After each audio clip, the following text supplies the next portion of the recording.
Good morning. Welcome to Morning Java, brought to you as always by our friends at the GetGo Cafe+Market, where they have stops between here and Buffalo. They do. Down there, lots of them actually in the Erie area and all the way through the northeastern part of Pennsylvania.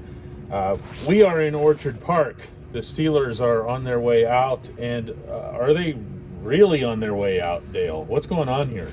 Well, I asked Ben Roethlisberger at the end of this when we just talked to him. Can this team turn this around?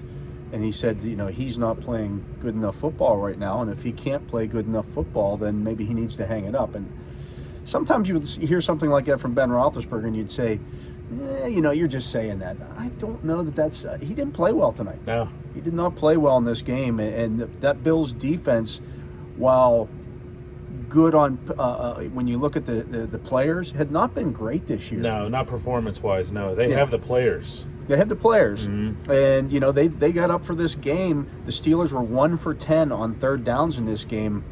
That's not good enough. Yes, they didn't run the ball. Yes, they had some offensive injuries, but it comes back and to drops and three drops, just 3 drops. But 3 is more than they could afford. 3 is more than they can afford, but is less than what they had been having. Yes. But it just wasn't enough, and I thought that the defense in the second half just got, playing with down 4 starters, just ran out of gas. Well, that ran out of gas is what I was going to bring up, except I was going to do it on both sides of the ball. This looks to me... They look like a team playing their third game in 12 days. They look like they're beaten down. I don't know what they can do about that between now and Cincinnati. They do get the extra day because it is a Monday night game. God help the nation. But you're in for a rough ride with this team the rest of the way because they're not going to get breaks. And in fact, in this game, they lost people to injuries. They lost 2 offensive linemen in Matt Filer and Kevin Dotson, 2 interior offensive linemen who were playing the same position. It seems seemingly every week now. It's one position. Yeah, well, even then, watching Alex Highsmith limp off of here after he just took Bud Dupree's place, he looks like he's going to be fine. They look beaten down. It's a physically, mentally. It's a marathon. It's not a sprint. Bill Cowher used to say that all the time, and so many times the team that's left standing at the end of this is the team that not only was lucky but also stayed the most healthy. Yeah, there isn't. Right now, they're not. There just isn't. There isn't that zip to this team right now, and there was distinctly so from Buffalo. Dale mentioned the Bills coming out looking all fired up and everything. It certainly wasn't because of the crowd. The attendance was 0, but they came out with a real energy to them. A lot of that came from Josh Allen and then ultimately Stephon Diggs. But you could tell that the Bills were there for this. And this, to me, Dale, was different. This game than the previous 2. The previous 2, I was ready to and did attribute that to just lacking focus. Okay, they looked like they just weren't there. They weren't taking Baltimore seriously with 36 guys on their sideline or whatever else. That's not what this was. I felt like the Steelers came mentally prepared. I felt like they were okay in that regard. Oh, yeah, they came out and played. The defense played great in the first quarter. Yeah, they looked like they did in the first quarter, the second quarter against Washington too. And that brings me to the point again that they're wearing down. That's what this looks like. The second half happens. What were you telling me up in the press box about the Steelers' offense in the second half? They got outgained 3-1 essentially in the second half. It was about 230 yards to 80. Yeah, and almost all of the Steelers' offense came on a single drive where everything just kind of clicked. Between that and watching the defense just kind of boom, boom, boom, just keep getting knocked back in the second half, that's a team that's just not there right now physically. I really believe that. Yeah. All right, well, let's zero in on Ben here. What's missing? I don't know, and I don't know that they know. I just think he's gone through stretches before in the past where he has a couple of games where he just doesn't play all that well. and then other times, maybe it will be a game against the Bengals that snaps him out of this. It's really no different. When you look at the comparisons between him and Josh Allen, it's not just their size and what they do on the football field. Allen looks very much like a young Roethlisberger, but they're both kind of streaky passers, and he's missing still on some of the deep throws. I don't know that he ever gets that back, but that doesn't mean he can't be effective. But they've got to find some way to run the football, and they just can't do it. It's not going to get any better now that you're missing, your starting left guard and his backup. We'll find out on Tuesday how bad that is, but that doesn't look good when they're talking about a pectoral injury. That's not going to fix itself, and they need to figure out a way to move the football consistently without just simply relying on Roethlisberger to save them. He can't put on the cape anymore. No, well, here again, the reason that he can't put on the cape, I'm going to keep getting back to physical things here, okay?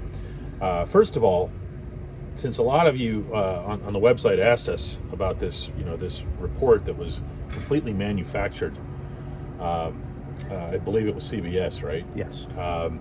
About the Steelers having grave concerns about Ben's knees, and it was plural. The Steelers don't have concerns about Ben's knees.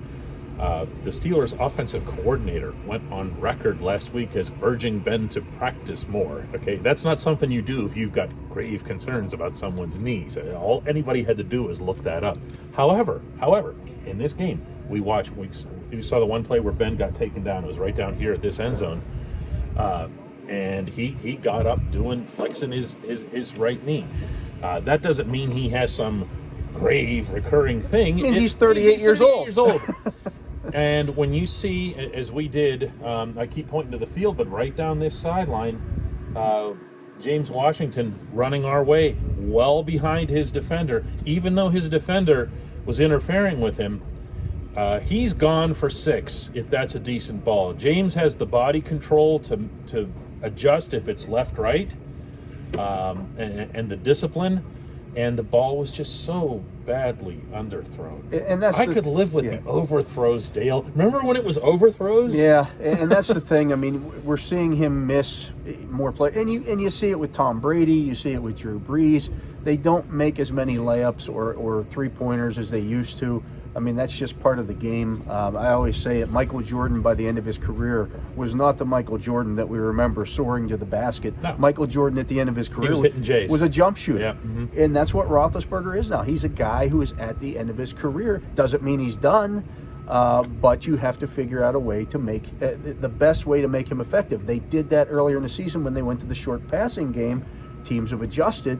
Now you got to see if he has anything to adjust to the adjustments.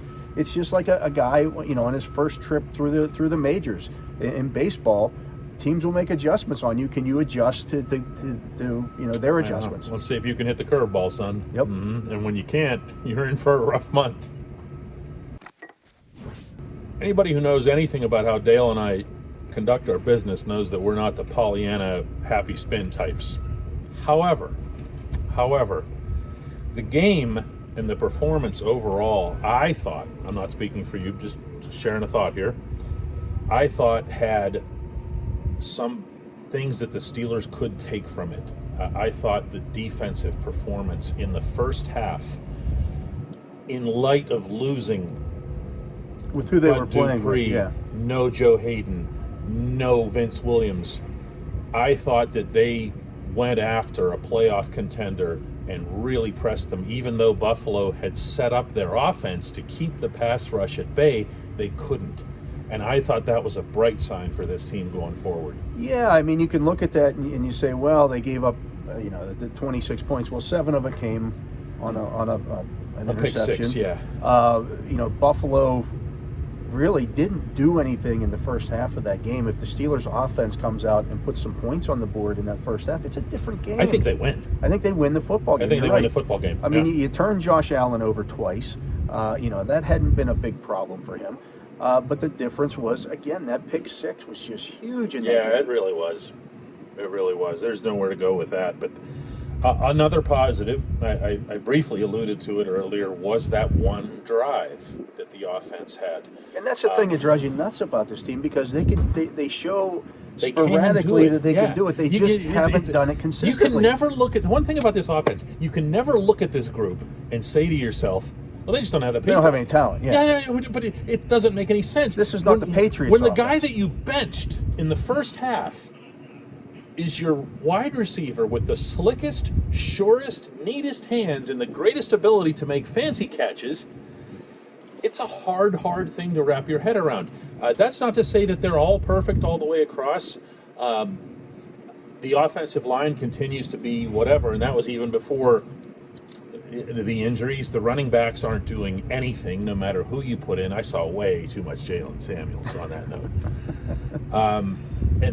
And you can't throw the ball downfield.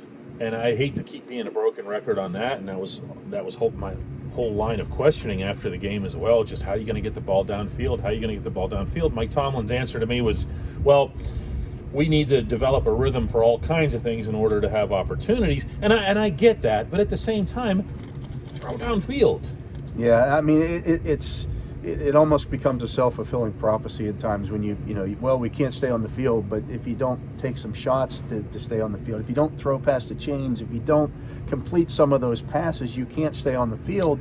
And you never push those safeties back either, Dale. They're breathing right down the necks of their own linebackers. The safeties are 3 weeks in a row, and that gums up the run game as well. Yep. I mean, we can sit here and talk about, well, they can't run the football. Well, nobody can run the football when you've got 11 guys at the line of scrimmage, and that's what we're seeing.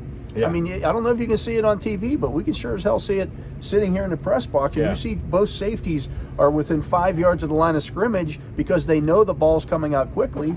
You're not going to be able to run into that. They've got a lot of work to do between now and Cincinnati, and maybe they'd probably be better off just taking a couple days off,